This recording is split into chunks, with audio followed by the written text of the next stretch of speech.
بسم اللہ الرحمن الرحیم۔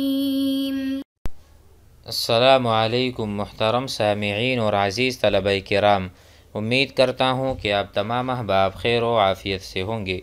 آج کا ہمارا سبق نمبر 77 ہے، جس میں ہم وقال ایضاً ایک اور شاعر نے کہا، تو یہ شاعر، اس کا کوئی تذکرہ اور تعارف یہاں موجود نہیں شروحات میں، تو آئیے ان کے اشعار پڑھتے ہیں اور اسے سمجھنے کی کوشش کرتے ہیں۔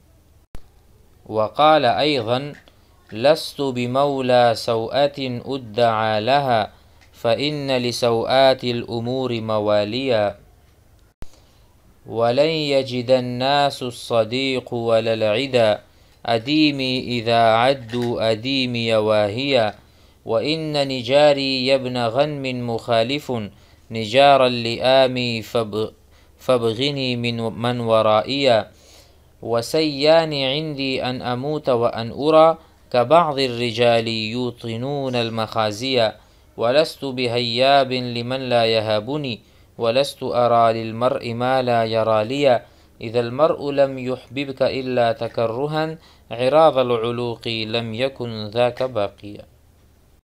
آئیے ترجمہ سمجھتے ہیں۔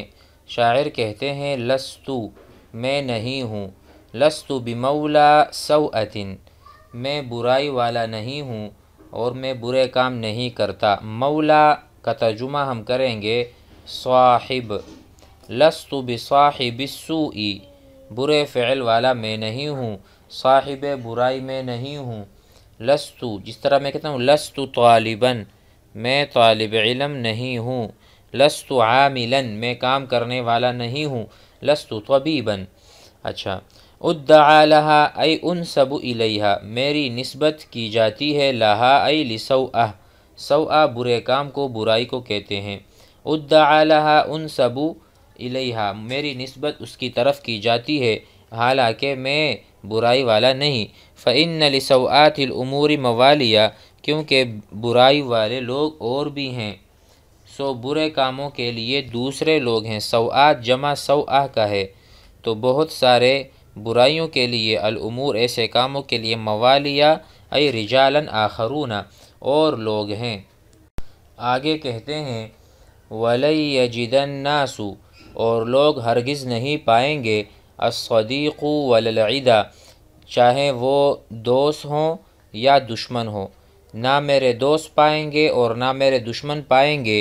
ادیمیہ، اذا عدوا ادیمیہ واہیہ، اس کا مطلب ہے کہ میری کھال کو سوا یعنی یہ برابر ہے کہ دشمن ہو یا دوست ہوں۔ ادیمیہ یعنی میری جلد، اور یہاں سے جلد سے مراد کھال ہے، کھال کے معنی میں ہے ادیم۔ ادیم کہتے ہیں کھال کو، جس سے مراد یہاں پر عزت لی گئی ہے، یعنی چاہے دوست ہو یا دشمن، سب میری کھال اور میری عزت کے جو ہے نا بولنے والے ہیں، وہ مجھے بے عزت نہیں دیکھیں گے، بلکہ میں عزت والا ہوں دونوں کے لیے، ٹھیک ہے۔ یعنی مجھے اذا عدوا ادیمیہ واہیہ، مجھے عزت میں کمزور نہیں پائیں گے۔ واہیہ کہتے ہیں ضعیف کو اور کمزور کو، تو میری جو جلد ہے، میری جو کھال ہے، وہ عزت والی ہے، اگر وہ میری جانچ پڑتال کریں گے تو مجھے عزت والا ہی پائیں گے،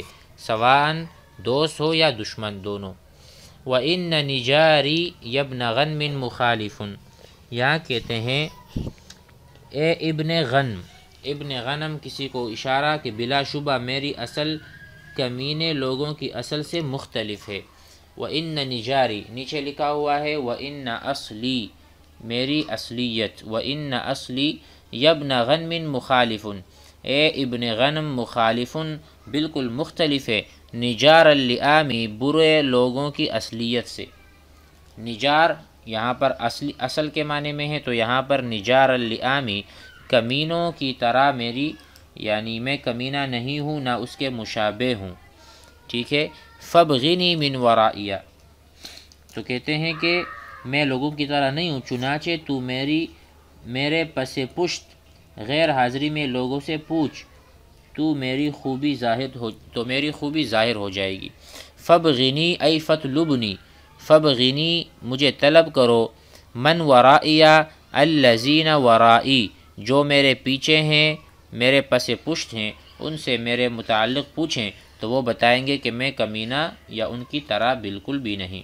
وسیانی عندی، اور میرے لیے برابر ہیں، سیانی دونوں کام برابر ہیں میرے لیے، ان اموتا کہ میں مر جاؤں، وان اراک بعض الرجال یوطنون المخازیہ، میرے لیے برابر ہیں کہ میں مروں یا میں دیکھوں اپنے آپ کو بعض لوگوں کی طرح، اپنے آپ کو بعض لوگوں کی طرح دیکھوں، یوطنون ای یتخذون المخازی وطنا، ٹھیک ہے، کہتے ہیں کہ میں کسی کی طرح نہیں ہوں، یا یہ کہ میں مر جاؤں یا بعض ان لوگوں کی طرح دیکھا جاؤں جو رسوائیوں کو اپنا وطن بناتے ہیں، تو میں نہ رسوا ہونا چاہتا ہوں، ٹھیک ہے، اور نہ، یعنی موت اور رسوائی میرے لیے برابر ہے، تو میں نہیں چاہتا کہ میں رسوا ہوں، رسوا میرے نزدیک بمنزلہ موت ہے، اور کوئی انسان بھی مرنا نہیں چاہتا، موت کو پسند نہیں کرتا، تو مجھے کوئی برا بلا نہ کہے، رسوا نہ کرے۔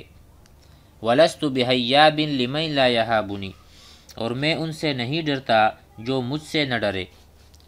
وَلَسْتُ أَرَى لِلْمَرْءِ مَا لَا يَرَى لِي، اور نہ میں آدمی کے لیے اس چیز کو مناسب سمجھتا ہوں جو وہ میرے لیے مناسب نہیں سمجھتا۔ دیکھو یہاں پہ کہتے ہیں حیاب ای خیاف، یعنی آپ کو وَلَسْتُ بِخَائِفٍ، خائف ڈرنے والا، لمن ان سے، لا یہابنی جو مجھ سے نہیں ڈرتے، لا یخافنی۔ وَلَسْتُ أَرَى لِلْمَرْءِ، اور میں کسی کو اس چیز کا مستحق نہیں سمجھتا، ما لا یرا لیا، جس چیز کا وہ مجھے مستحق نہ سمجھے۔ اگر مجھے کوئی قدر کی نگاہ سے دیکھے گا، میں بھی اس کو قدر کی نگاہ سے دیکھوں گا، مجھے عزت دے گا، میں بھی عزت دوں گا۔ اذا المرء لم يحببك الا تکرہا، جب کوئی آدمی تجھ سے محبت نہ کرے مگر بکراہت۔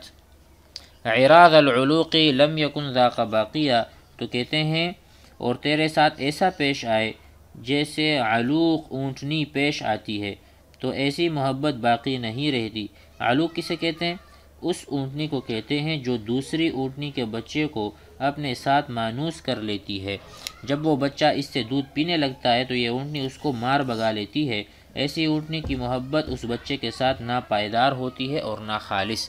تو کہتے ہیں اگر آدمی آپ سے محبت کرے، اگر آدمی آپ سے محبت نہ کرے مگر تکرہن، کراہت کے ساتھ، عراض العلوقی، وہ بالکل اس اونٹنی کی طرح ہے کہ وہ اپنے ساتھ بچے کو لگاتا ہے پھر بعد میں دودھ نہیں پلاتا۔ لم یکن ذاک باقیہ فہذہ المحبہ لا تکون باقیۃ، یہ باقی ہرگز نہیں رہے گی۔ وقال عنترہ یذبب ورد على اثرہ وامکنہ وقع مردا خشب،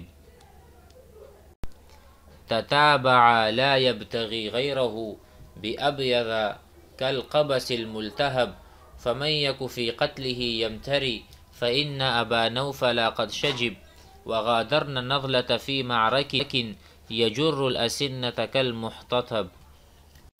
اچھا ترجمہ کرتے ہیں۔ وقال عنترہ، یہ شاعر جاہلی ہے، زمانہ جاہلیت سے ان کا تعلق ہے، اور ان کو تو ہر کوئی جانتا ہے، بڑے مشہور شاعر ہیں عنترہ، ٹھیک ہے۔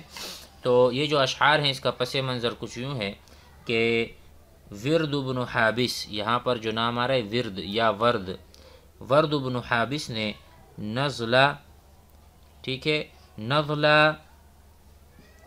جس کی کنیت ابو نوفل ہے، قصاصاً قتل کیا، تو شاعر اس پر کہتا ہے یذبب ورد علی اثرہ، کہتے ہیں کہ ورد نزلہ کے قدموں کے پیچھے تیزی کے ساتھ جا رہا تھا۔ یذبب، ذببہ کے معنی ہے تیز جانا، دفع کرنا، تو ورد بہت تیزی سے جا رہا تھا، علی اثرہ ای علی اثر نزلہ، نزلہ کے پیچھے بہت تیزی سے جا رہا تھا، تیز قدموں کے ساتھ پیچھے جا رہا تھا۔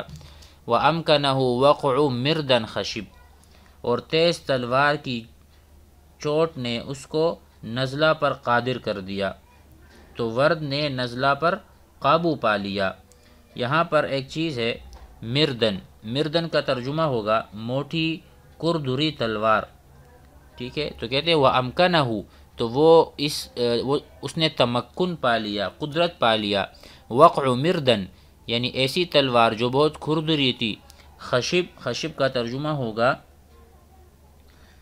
صیقل شدہ تلوار، خشب صیقل شدہ، صیقل بمعنی تیز دھاری والی اور چمکدار، صیقل جس کو پالش کیا گیا ہو، ایسی چمکدار تلوار سے اس نے اس پر قابو پا لیا۔ اب ظاہر ہے اس کو مارا ہی ہوگا۔ مزید آگے بڑھتے ہیں، آگے کہتے ہیں تتابع، تواتھرا یا تواترا، تو تتابع ورد، ورد بالکل اس کے پیچھے پڑا ہوا تھا، لا یبتغی غیرہ، اس کے سوا کسی کو نہیں چاہ رہا تھا، یعنی اس کی مراد اور مقصد اور ہدف وہ نزلہ بنا ہوا تھا، تو نزلہ کے پیچھے پیچھے ہو لیا اور اس کا تتابع اور تعاقب کرتا رہا۔ تتابع ورد لا یبتغی، نہیں چاہ رہا تھا، غیرہ ای غیر نزلہ، بأبیضا ای السیف الابیض، کالقبس الملتہب، کالقبس یعنی آگ کی طرح، الملتہب، ملتہب کہتے ہیں لہب سے ہے، اور لہب کہتے ہیں چنگاری کو یا آگ کا جو شعلہ ہوتا ہے بھڑکتا ہوا، تو ایسی تلوار کے ساتھ اس کا پیچھا کر رہا تھا جو کہ آگ کی طرح اور چنگاری کی طرح چمکدار اور بھڑک رہا تھا۔ فَمَن يَكُ فِي قَتْلِهِ يَمْتَرِي، سو جس شخص کو اس کے قتل میں شبہ ہو وہ شبہ نہ کرے۔ فَمَن يَكُ ای فَمَن يَكُن، جو آدمی بھی ہوتا ہے فی قتلہ اس کے قتل میں، یمتری، امترا بمعنی شک، یمتری، وکذالک نقول یرتاب، ارتاب یرتاب من الریب لا ریب فیہ، یرتاب فی قتلہ فإن ابا نوفل قد شجب، تو ظاہر ہے کہ اگر کوئی اس طرح سے سوچے کہ وہ بچ گیا ہوگا تو کیونکہ یقیناً ابو نوفل مر گیا، وہ اس کے فإن ابا نوفل قد شجب، قد ماتا، ٹھیک ہے، قد ماتا مر گیا، ظاہر ہے جب اس کے پیچھے ایسا بندہ ہو جس کے پاس تلوار ایسی ہو اور اس کا ہدف ہی وہ ہو۔ آگے کہتے ہیں وغادرن نضلۃ فی معرق، اور گھوڑوں نے میدان میں نزلہ کو اس حال میں چھوڑا کہ وہ جسم میں لگے ہوئے نیزوں کو کھینچ رہا تھا، لکڑیاں جمع کرنے والے کی طرح، جس طرح وہ لکڑی جمع کر کے کھینچتا ہے اس طرح نزلہ کے بدن میں نیزے جمع ہو گئے تھے۔